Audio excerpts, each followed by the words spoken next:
This is part 2 of the video. Moving on here. This diagram shows the standard radians and angle. Angle and radians. I'm sorry, I'm tired.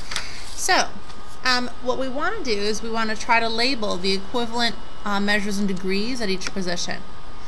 This is 90. This would be 180. This is 270. And this you can either call 0 or you can call it 360 degrees.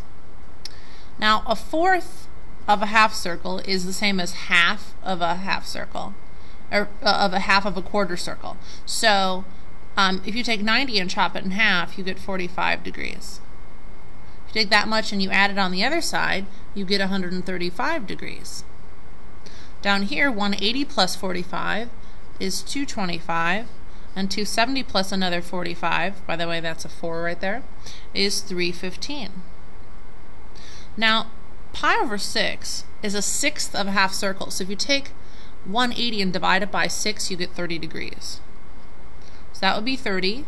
This would be 30 degrees less than 180, which is 150. This would be 30 degrees more than 180, which is 210. And this would be 30 degrees less than 360, which is 330. And then here, a third of pi would be 180 divided by 3, which is 60. Over here, this is 120.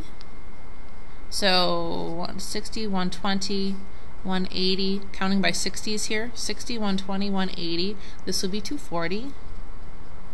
Another 60 would give you 300. And another 60 would give you 360. Being able to create this diagram is going to be very, very important. We're going to have a quiz on that. So make sure you know it. Okay. Now how do you find 3 pi over 4? Alright. So what we're going to do is we're going to go back to our definition of pi. Pi is half a circle from here to here. Now I'm going to call that 4/4 pi instead of 1 pi so that we can start counting. This would be 2/4 pi, 1/4 pi, 3/4 pi. So 1/4, 2/4, 3/4. Okay, this would be 6/4 here, right? So that'd be 5. This would be 7 pi over 4. And then all the way over here, that would be 8 pi over 4. So if we want 13, we just keep going. So 1, 2, 3, 4, 5, 6, 7, 8, 9, 10, 11, 12, 13. So this position right here would be 13/4 pi, or 13 pi over 4. And the angle would look like a little squirrely cue. It would go around once and then stop here. And that would be the terminal position right there. B, we're counting in thirds. So we define our pi, our 1 pi, as 3/3 pi. This would be 1/3 and 2/3. So 3, 4, 5, 6/3. So 7/3 would be here. So we start here, we go around and then stop right there. So that's our angle. This little curlicue is the angle as we are drawing it now. 17 pi over 6. We're going to count in sixths now. So this is 6 pi over 6. This would be 3 pi over 6. This would be 9 pi over 6, which would make this 12 pi over 6 because that's 2 pi. So let's see. That means we'd have 1, 2, 3 pi over 6, 4, 5, 6 pi over 6, 7, 8, 9, 10, 11, 12. Okay, so 13, 14, 15, 16, 17 would put us right here. Now remember, we started here and we went around once and then to there, to 17 pi over 6. That's this position. Now counting in halves is easy because that's actually half of a pi, which is half the circle.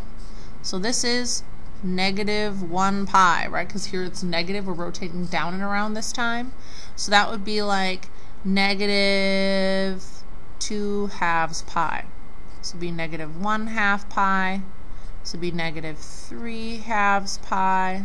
This would be negative 4 halves pi. So if we start here and we count this way, 1, 2, 3, 4, 5, 6, 7, 8, 9, 10, 11. 11 halves pi in the negative rotation, negative, would get you there. So we went down and around once, and then we went around again and stopped here. That is our angle. Basically here to here, around like that. Now if you're counting by pi's, you're basically just counting by a half circle.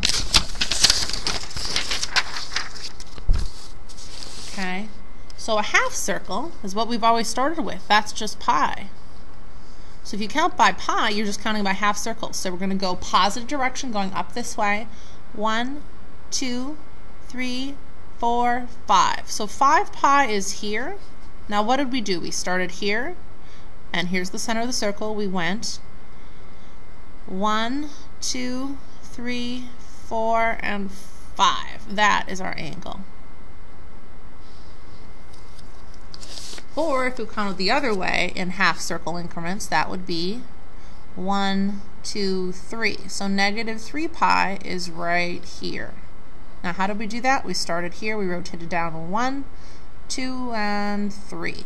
Notice I'm putting a little arrow at the end.